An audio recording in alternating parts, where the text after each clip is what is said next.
자, 박범계 장관에 대해서는 상대적으로 여러분들 관심이 적죠. 여러 가지 이유가 있어요. 난 이유는 다 알겠는데, 이따 추미애 장관에 대한 아쉬움도 있을 거고, 마음속으로.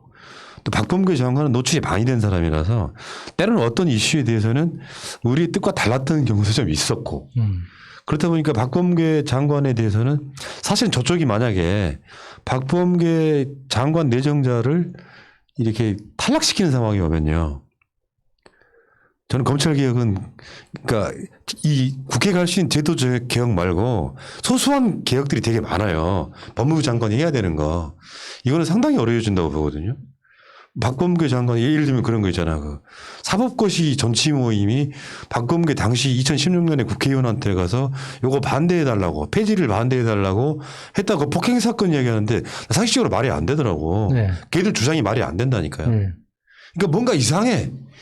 박범계를 낙마시켜야 된다고 생각하는 애들이 총공세하는 느낌 아닙니까?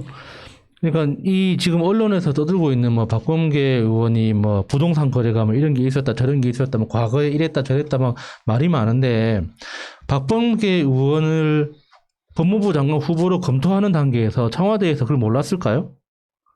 그걸 모르고 그 후보자로 지명을 했을까요? 그럴 리는 없거든요. 만약에 그런 리스크가 법무부 장관으로 임명하기에 너무 그러니까는 안 좋은 조건이다 그러면 처음 지명조차 안 했을 겁니다.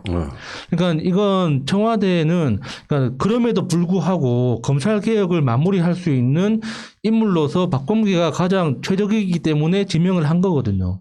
그러니까 이거는 언론이 글자 그대로 과잉 반응을 하는 거예요.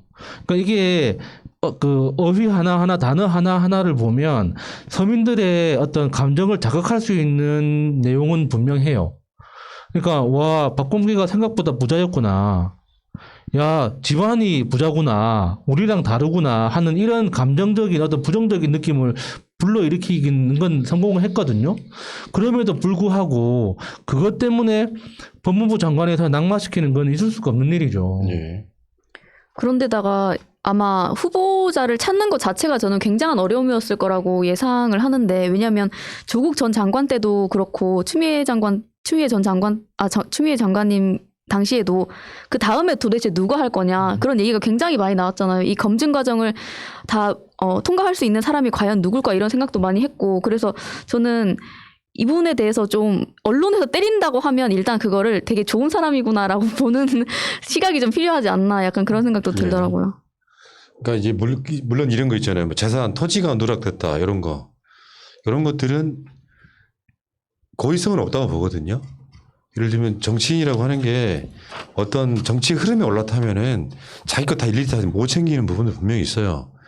뭐 조수진은 뭐 이제 초선이어서 뭐 어쨌다 이런 이야기도 합디다만 어쨌든 이런 부분은 악의성이 없으면은 이해하고 넘어가는 거야. 악의성이 없으면 재산 등록 과정에 뭐가 있었네 없었네 이런 건데, 자잘하게는 그 사법고시 존치하는 그 젊은 사람들이 찾아와가지고 그 박범계 의원이 아마 자택이 대전에 있을 거고 이제 오피스텔에 살았던 모양이죠.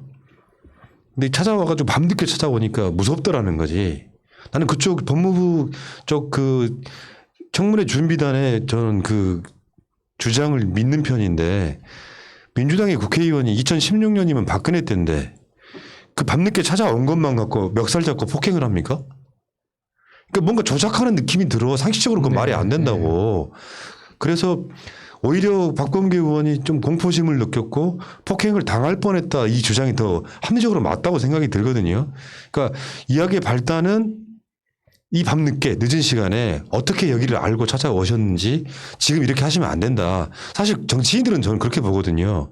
조국 장관네 집 앞에서 뻗치기 하는 기자들이나 이거 자체 혐오라고 생각해요.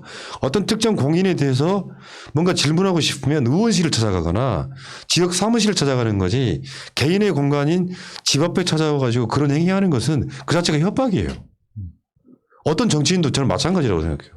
근데 그 협박이 사실은 반응을 유도하고 했을 경우가 다분하다고 생각합니다. 우리가 김현 의원이 대리기사 폭행으로 지금 그 프레임 안에 갇혀버린 네, 네. 것처럼 똑같은 거를 시나리오를 쓰고 접근했을 수 있는 가능성이 농후하다고 생각이 들어요. 저쪽 그 전략은 그거예요. 박범계까지 낙마하면 대체가 없어진다. 검찰 개혁은 흐지부지 된다라고 하는 그게 분명히 그 아젠다가 섰을 거라고 보고 그러니까 이제 박범계 낙마시키기 총공세를 계속 하고 있는 거예요. 이 사람은 법무부 장관 하면 안 된다. 그만큼 저는 이렇게 보거든요. 지금 국민의 짐은 검찰 당의 위성정당이에요. 그런 느낌이 들어. 검찰 개혁을 막으면 자신들한테 유리하거든. 그러니까 윤석열이 그 당의 총재고요. 거기에 이제 따까리들이 지금 국회에 지금 103명이나 있는 겁니다. 근데 열심히 한다고 해도 이제 예전처럼 이런 이야기들이 국민의 손 안에 속속들이 들어가지 못하던 시대의 그 전략들을 계속 구사하고 있기 때문에 말이 안 된다고 생각하거든요. 예. 뭐 재산 누락이나 이런 것들이 물론 문제가 잡으려면 잡을 수 있는 거죠. 그런데 다 본인이 인정했어요. 그런데다가 이런 재산에 대한 이야기가 나오면 나올수록 우리는 박덕흠과 전복민에 대해서 계속해서 생각이 날 수밖에 없는 거거든요. 그렇죠. 끌어낼 수밖에 없는 거기 때문에 계속 이런 식으로 이야기하면 무슨 잽도 안 되는 거 가지고 계속 먼지털이 하고 있다라는 느낌밖에 안 드는 근데 거예요. 거기다가 보도량만 봐도 조국 장관이나 추미애 장관 때하고는 확연하게 차이가 나죠. 그러니까 이렇게 한번 써먹었던 방법이기 때문에 버릴 수가 없어서 좀 재차 꺼내서 쓰고 있는 것뿐이지 얘들도 지금 딱히 뭐 방법이 없어요.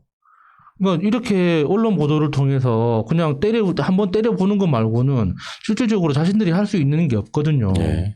그러니까 이게 아직 많이 힘이 빠졌다는 게 확실히 보입니다. 근데 이제 이런 부분은 아까 그 박범계 장관 이야기 전에 추미애 장관 등을 이야기했던 이유는 이렇게 봐야 되겠죠. 문재인 대통령을 중심으로 보면 조국 장관이나 추미애 장관이나 박범계 장관이나 같은 선상에 지켜야 될 사람들이다. 이런 얘기를 드리고 싶어서 하는 이야기인데 뭐 여러분들 이해를 좀 해주셨으면 좋겠고 결국엔 이게 이 정치는 기세 싸움인데다가 흐름 싸움이거든요. 예를 들면 법무부 장관이 또 어떤 방식으로 또 낙마를 해버려. 근데 문 대통령은 정치를 어떻게 합니까? 정치하기가 곤란해지는 거예요. 흐름상 계속 막히면은. 지지율이 떨어지는 이유는 저쪽의 공세 때문이기도 하지만 그 흐름이 좋은 흐름으로 안 가기 때문에 쉽게 표현하면 믿음이 좀 약하신 분들이 지지를 처리하는 거죠.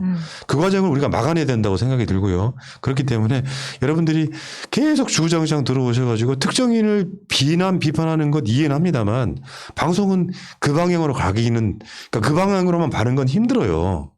어떤 음모론을 갖고 뭔가 전력을 약화시키는 방식으로 뭔가 이렇게 선동하는 방송은 저는 안 하고 싶고요. 해야 되는 일이라면 이런 이야기도 좀 할 수 있었으면 좋겠습니다. 준비한 것들이 많아서 박범계 장관 이야기는 여기까지 하겠습니다.